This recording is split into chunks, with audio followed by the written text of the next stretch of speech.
अब चलिए आपको सीधे लिए चलते हैं लखनऊ, जहां मुख्यमंत्री योगी आदित्यनाथ लोक सेवा आयोग द्वारा चयनित स्टाफ नर्स को नियुक्ति पत्र इस वक्त बांट रहे हैं। सीधी तस्वीरें आपके सामने, नर्सों को नियुक्ति पत्र बांटते हुए डिप्टी सीएम ब्रजेश पाठक भी वहां पर मौजूद हैं। उनके साथ में स्टाफ नर्स को नियुक्ति पत्र दे रहे हैं, वितरण कर रहे हैं सीएम योगी आदित्यनाथ। लोक सेवा आयोग द्वारा चयनित स्टाफ नर्स 1354 स्टाफ नर्सों को नियुक्ति पत्र बांट रहे हैं सीएम योगी आदित्यनाथ।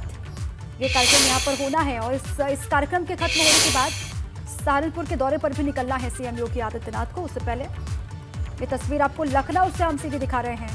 1354 स्टाफ नर्सों के बीच में नियुक्ति पत्र वितरण करते हुए सीएम योगी की तस्वीर सीधी राजधानी लखनऊ से है।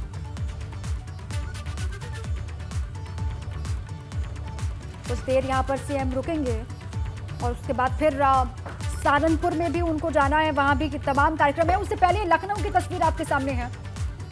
सभी स्टाफ नर्सों को नियुक्ति पत्र बांट दिए हैं सीएम योगी ने। 1354 इनकी संख्या है।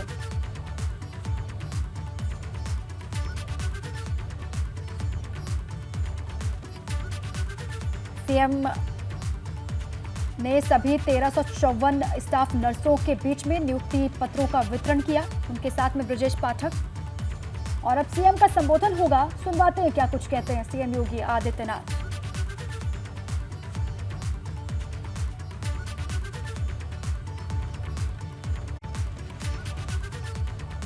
मिशन रोजगार के अंतर्गत उत्तर प्रदेश लोक सेवा आयोग के द्वारा नवचयनित 1354 स्टाफ नर्स के नियुक्ति पत्र वितरण के आज के इस कार्यक्रम में मंच पर उपस्थित प्रदेश सरकार में मेरे वरिष्ठ सहयोगी उप मुख्यमंत्री श्री ब्रजेश पाठक जी, प्रदेश सरकार में चिकित्सा स्वास्थ्य एवं परिवार कल्याण विभाग के राज्य मंत्री श्री मयंकेश्वर शरण सिंह जी, प्रमुख सचिव चिकित्सा स्वास्थ्य एवं परिवार कल्याण श्री पार्थ सारथी सेन शर्मा जी, स्वास्थ्य विभाग के सभी अधिकारीगण और सभी नवचयनित स्वास्थ्य विभाग की रीट कही जाने वाली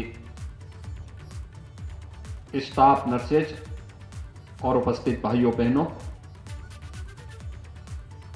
मुझे बहुत प्रसन्नता है कि 1354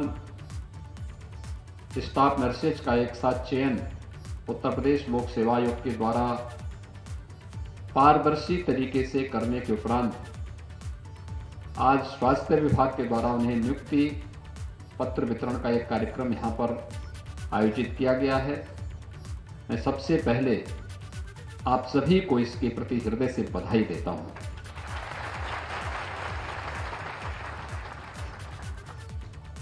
विगत 5 वर्ष के दौरान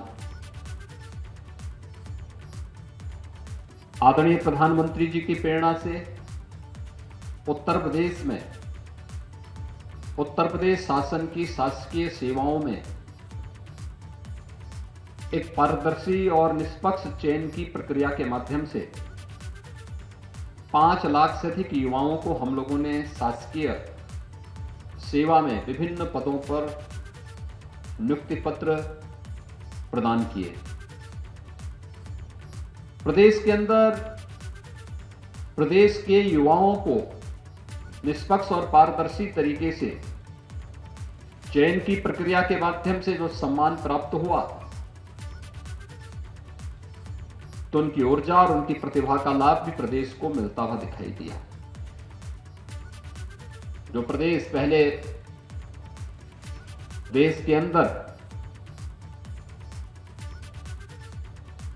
एक बीमारू राज्य माना जाता था, यानी यहां मनुष्य ही बीमार नहीं था, प्रदेश स्वयं ही बीमार था।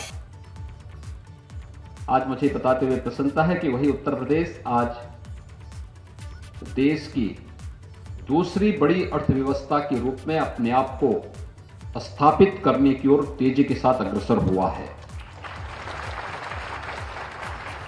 इस सामूहिकता है, टीम भाव है, जब 25 करोड़ की आबादी का उत्तर प्रदेश बोलता है, एक साथ चलता है, एक साथ निर्णय लेता है, तो उसके परिणाम भी उसी रूप में हम सबके सामने देखने को मिलते हैं।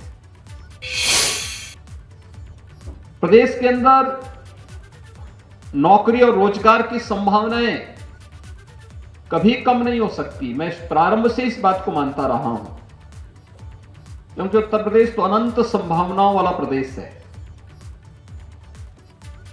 दुनिया की सबसे अच्छी उर्वरा भूमि हमारी है, सबसे अच्छा जल संसाधन हमारे पास है, सबसे अच्छा सूक्ष्म लघु मध्यम उद्यम से जुड़े हुए उद्योग उत्तर प्रदेश के अंदर मौजूद हैं। तो फिर हमारा नौजवान पलायन क्यों करेगा? हमारे पास वो पोटेंशियल थी, लेकिन उसे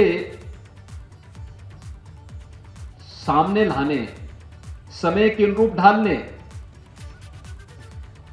उसे तकनीक के साथ जोड़ने का ईमानदारी पूर्वक प्रयास नहीं हो पाया था, उपेक्षित सा था। प्रदेश सरकार ने अनेक कदम विगत 5 वर्ष के अंदर उठाए। मुझे याद है जब कोरोना कालखंड के दौरान लॉकडाउन लगते ही दिल्ली में, उस समय की महाराष्ट्र के अंदर, पंजाब के अंदर और अन्य तमाम स्थलों पर उत्तर प्रदेश के जो कामगार और श्रमिक थे, उनके साथ वहां भेदभाव हुआ, तो उन्होंने अपने घरों की तरफ रुख किया। बड़े पैमाने पर भारत सरकार ने चिंता व्यक्त की कि इतनी बड़ी संख्या में लोग जाएंगे, कैसे उत्तर प्रदेश के अंदर रहेंगे। हमने कहा उत्तर प्रदेश इन सबको लेगा, क्योंकि उत्तर प्रदेश तो उनका अपना घर है और उत्तर प्रदेश के अंदर इनके लिए सारी व्यवस्था हम लोग करेंगे। हमने उनकी स्किल मैपिंग कराई। एमएसएमई का हमारा सेक्टर, 1 डिस्ट्रिक्ट 1 प्रोडक्ट और विश्वकर्मा श्रम सम्मान जैसी योजनाओं के परिणाम स्वरूप उन 40 लाख लोगों को, हम लोगों को कहीं ना कहीं रोजगार के साथ जोड़ने या स्वतः रोजगार के साथ जोड़ने में सफलता प्राप्त हुई, जिनके बारे में देश के अंदर चिंता व्यक्त हो रही थी। और इसी का परिणाम है कि विगत 5 वर्ष के अंदर उठाए गए कदमों का परिणाम है कि डबल इंजन सरकार, केंद्र और राज्य सरकार के संयुक्त प्रयासों से 1,61,00,000 से अधिक रोजगार का सृजन हम लोगों ने विभिन्न क्षेत्रों में, विभिन्न सेक्टर्स में प्रदेश के अंदर किए। तो 60 लाख से अधिक स्वतः रोजगार के सृजन की कार्रवाई भी प्रदेश के अंदर इस दौरान की गई। मिशन रोजगार के अंतर्गत शासकीय सेवाओं के लिए जो अभियान चल रहा है, इतनी नौकरियां कभी नहीं निकली। शिक्षकों की नियुक्ति का हो, बेसिक शिक्षा परिषद में 1,26,000 से अधिक नियुक्तियां हुई। माध्यमिक शिक्षा में 40,000 से अधिक नियुक्तियां हुई। पुलिस में 1,60,000 से अधिक भर्तियों की प्रक्रिया को पारदर्शी तरीके से संपन्न किया गया। स्वास्थ्य विभाग के भी अलग अलग पदों पर नियुक्ति की प्रक्रिया पूरी पारदर्शी तरीके से संपन्न हुई। और प्रदेश के युवा को जब प्रदेश के अंदर ही नौकरी और रोजगार मिलने लग गया, तो स्वाभाविक रूप से उसने अपनी पूरी ऊर्जा और प्रतिभा का लाभ उत्तर प्रदेश को दिया। आज परिणाम हम सबके सामने है। आज उत्तर प्रदेश देश के अंदर निवेश के सबसे अच्छे गंतव्य के रूप में जाना जाता है। उत्तर प्रदेश स्वास्थ्य क्षेत्र में जो प्रगति हुई, इस दिशा में आज परिणाम हम सबके सामने है। कोरोना प्रबंधन उत्तर प्रदेश का एक मॉडल के रूप में रखा गया। पूरे देश ने उसकी सराहना की। कोरोना कालखंड में जब हर व्यक्ति अपने को बचा रहा था, तब एएनएम, आंगनबाड़ी, आशा बोहिए, हमारा पैरामेडिक्स, हमारा चिकित्सक, एक समय तो ऐसा भी आया था जब निजी क्षेत्र पूरी तरह बंदी की ओर था, केवल सरकारी हॉस्पिटल में स्वास्थ्य की सुविधा थी। उन स्थितियों में तब आपने इस बात को महसूस किया होगा कि कैसे पूरी पारदर्शी तरीके के साथ वहां पर बेहतरीन स्वास्थ्य की सुविधा देने, फ्री में टेस्ट, फ्री में उपचार की व्यवस्था, गांव-गांव में घर-घर जाकर के एक-एक उस संभावित कोरोना पॉजिटिव के केसेस को चिन्हित करने के लिए स्क्रीनिंग की व्यवस्था, यह भी प्रदेश के अंदर हुआ। कोरोना जैसी महामारी के दौरान अपनी जान को जोखिम में डालते हुए 25 करोड़ की आबादी को बचाने के लिए जो प्रयास स्वास्थ्य विभाग के द्वारा